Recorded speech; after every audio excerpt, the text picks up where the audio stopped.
امام علی مقام کی شہادت کے بعد میں نے آپ کو بتایا بیہقی میں، مسند احمد میں، حاکم، مشکات، تہذیب التہذیب، البدایہ والنہایہ، احیاء العلوم، ان کتابوں میں روایت موجود حضور صلی اللہ علیہ وسلم کی زوجہ محترمہ حضرت ام سلمہ اور نبی پاک کے چچا زاد بھائی عبداللہ ابن عباس رضی اللہ عنہم، انہوں نے اسی وقت کربلا میں جب واقعہ ہوا حضور صلی اللہ علیہ وسلم کو خواب میں دیکھا۔ نبی پاک کی پگڑی کے پیچ ڈھیلے ہیں، چہرے پر غبار ہے، غصہ ہے، ہاتھ میں بوتل جس میں خون، یوں لگتا ہے جیسے کسی سفر سے آئے۔ دونوں نے کہا قربان جائیں، کہاں سے آ رہے ہیں؟ خون کیسا؟ یہ غصہ کیسا؟ فرمایا میں حسین کی شہادت گاہ سے آ رہا ہوں، میرے بیٹے کو شہید کر دیا، یہ اس کا اور اس کے ساتھیوں کا خون ہے، اسے لے کر اللہ کی بارگاہ میں پیش ہو رہا ہوں۔ آپ نے اس حدیث کو سنا، ذرا توجہ کریں، کئی باتیں ہیں اس میں۔ نبی پاک بنفس نفیس کربلا میں موجود اپنے بیٹے کی قربانی دیکھ رہے ہیں اور خون لے رہے ہیں۔ کیوں؟ سوچیں، اس کے باوجود کوئی یزیدیوں کی حمایت کرے تو کیا وہ نبی پاک کو قیامت کے دن منہ دکھا سکے گا؟ سوچئے گا ذرا۔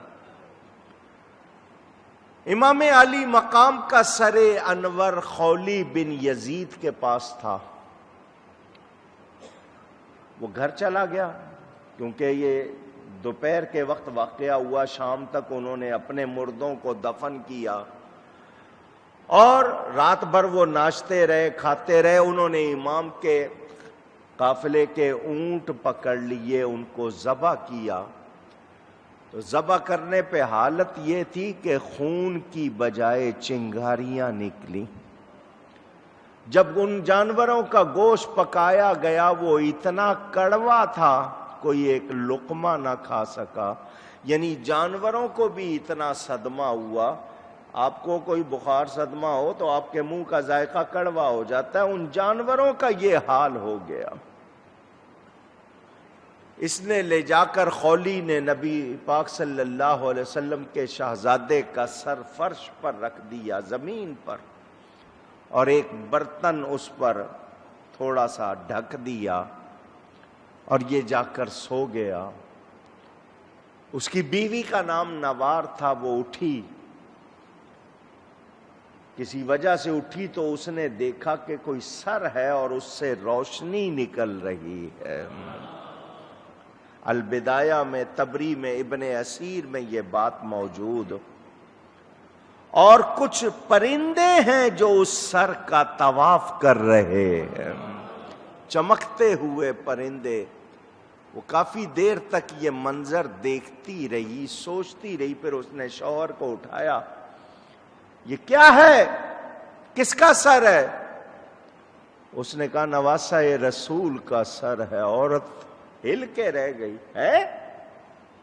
گھر میں کوئی آتا ہے بچوں کے لیے مٹھائی لے کر، کھانا لے کر، کپڑے لے کر، چیزیں لے کر، تو گھر میں نواسہ رسول کا سر لایا ہے؟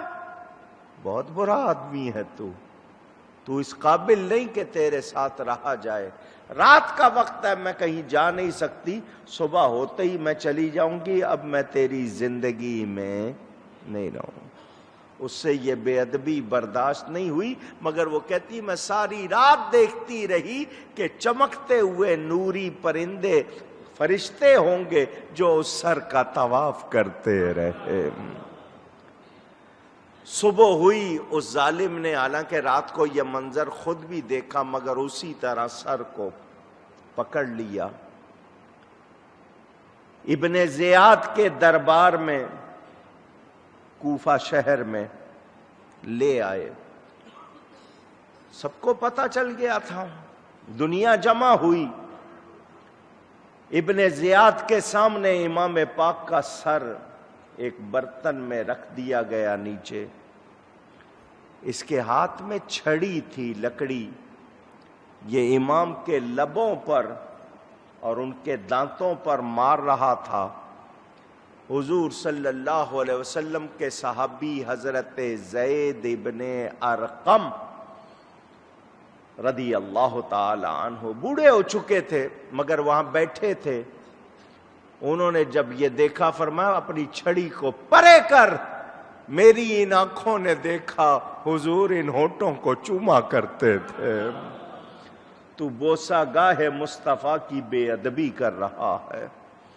اس کو برا تو بہت لگا مگر اس نے چھڑی ہٹا لی۔ میں یہ صرف آپ کو سنا رہا ہوں مختصراً۔ ابن حجر عسقلانی ہے، امام بیہقی ہے، حافظ ابو نعیم ہے، علامہ ابن کثیر ہیں، علامہ ابن حجر مکی ہیں، امام سیوطی، یہ بڑے بڑے علماء ائمہ، اور شاہ عبدالعزیز محدث دہلوی نے روایتیں نقل کی ہیں۔ جنوں نے نوحے کیے، غیب سے رونے کی آوازیں آتی تھی، متعدد لوگوں نے خواب دیکھے، مناظر دیکھے۔ میں نے رات بتایا تھا کہ آسمان سے بصورت شبنم خون برسا، یہ اللہ کے سخت غضبناک ہونے کی ایک علامت۔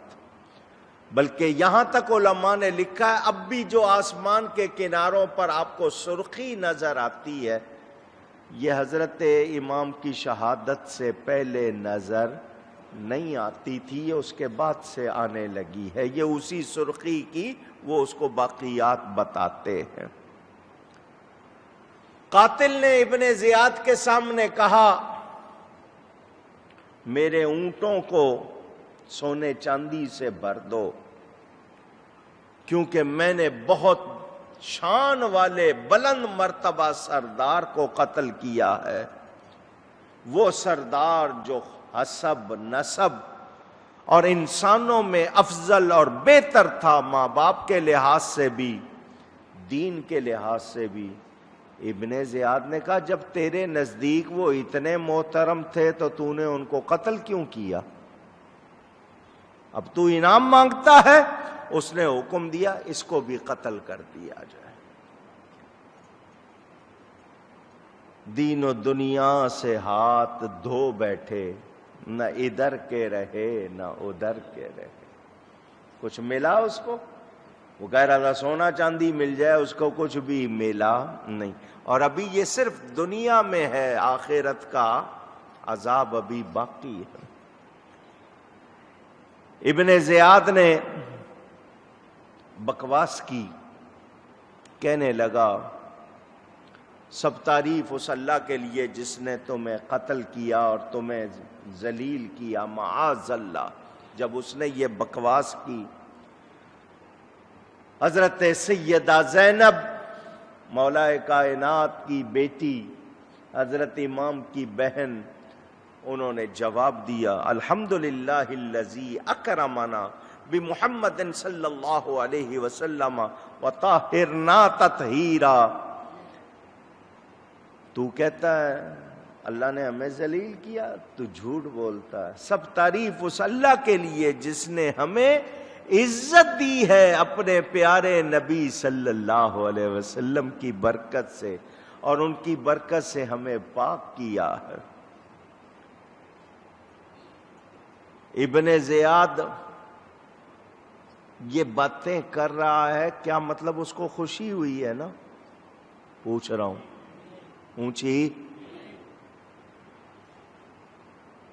اس کی نظر پڑ گئی حضرت امام زین العابدین پر، کہنے لگا خدا نے اسے کیوں قتل نہیں کیا؟ حضرت امام زین العابدین بڑے مطمئن ہو کر جواب دیتے ہیں، آیت پڑھی اللہ ہی جانوں کو قبض کرتا ہے، حین موتہا اللہ الذی یتوفاکم، کیا ہے آیت؟ حین موتہا اللہ تعالیٰ ہی جانوں کو قبض کرتا ہے جب ان کی موت کا وقت ہوتا ہے۔ آپ نے آیت پڑھی، وہ آگے سے بول نہیں سکا۔ اس نے کہا پتہ کرو یہ بالغ ہے۔ جب پتہ چلا بالغ ہے، اس نے کہا حکم دیا ان کو بھی قتل کر دو، میں چاہتا ہوں حسین کی اولاد میں کوئی باقی نہ رہے۔ حضرت امام زین العابدین نے فرمایا ان عورتوں کو کس کے سپرد کرو گے؟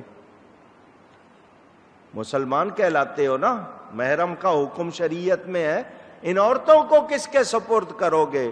حضرت سیدہ زینب نے امام زین العابدین کو اپنی آغوش میں لے لیا اور اس درد سے روئیں۔ حضرت امام زین العابدین مطمئن تھے، سیدہ اتنے درد سے روئیں کہ سب محفل والے بھی رونے لگ گئے۔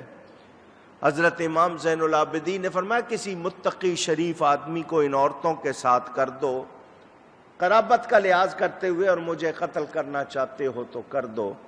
مگر اللہ تعالیٰ نے امام کو بچانا تھا، اس کی توجہ ابن زیاد کی کسی اور طرف ہو گئی۔ اس نے حکم دیا کوفہ کی جامع مسجد میں لوگوں کو کہہ دو جمع ہو جائیں، میں ان سب کے سامنے خطاب کرنا چاہتا ہوں۔ سارے لوگ، اعلان ہو گیا، منادی ہو گئی۔ اس نے وہاں آ کر خطبہ پڑھا، یزید کی تعریف کی، حضرت امام حسین کو اور حضرت علی کو اس نے برا بھلا کہا۔ حضرت عبداللہ بن عفیف ازدی حضرت علی کے دوستوں میں سے تھے، ایک شخص وہاں بیٹھے ہوئے، یہ بہت بوڑھے ہو گئے تھے اور ان کی بینائی چلی گئی تھی، اب نظر نہیں آتا تھا۔ وہ بول پڑے، او ابن زیاد چپ کر، تو برا ہے، تیرا باپ برا تھا، امام حسین بہت اچھے تھے، ان کے باپ بہت اچھے تھے۔ بھری محفل میں ابن زیاد کو کسی نے ایسا کہا تھا، اس سے کیسے برداشت ہوتا؟ اس نے حکم دیا ان کو مسجد سے باہر لے جا کے قتل کر دو۔ یہ اب بوڑھے ہو چکے تھے، آنکھیں جا چکی تھی، تمنا تھی ان کی کہ مجھے اللہ کی راہ میں شہید کیا جائے، مگر اب بوڑھے ہو گئے تھے، مسجد میں بیٹھے رہتے تھے، اللہ نے ان کی یہ آرزو بھی پوری کر دی، ان کو شہادت نصیب ہو گئی۔